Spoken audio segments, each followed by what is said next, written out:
Hello everybody, zijn we weer en we hebben echt super leuk nieuws. Want wij gaan over exact 2 weken vliegen naar Miami en dan gaan we een week lang cruisen met de Royal Caribbean. Dan gaan we de Icon of the Seas en nou willen we wat aan jullie vragen. Want we hebben echt een heleboel tips nodig. Wat nemen we mee met die kinderen? Wat kunnen we doen met die kinderen op een 10 uur durende vlucht? Kapot lang. Ja, kapot lang. Ik kijk er wel een beetje tegenop. Ik vind het heel spannend. Dit is ook mijn eerste keer buiten Europa. Dus dat vind ik ook echt super leuk. Ja. En ja, we need all the tips. En dames en heren, wat willen jullie zien? Wat willen jullie zien als we daar zijn? Weet je? Willen jullie restaurants zien? Willen jullie zwembaden zien? Willen jullie een tour? Drop even je comments en wij geven antwoord. Ja, we gaan natuurlijk jullie ook gewoon meenemen en alles laten zien. Ook de stops. We gaan naar Mexico, Honduras en de Bahama's. Dus genoeg om jullie te laten zien. Maar laat vooral weten wat jullie specifiek zouden willen zien.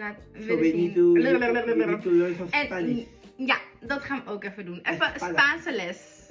Espada, Badala, Cosala.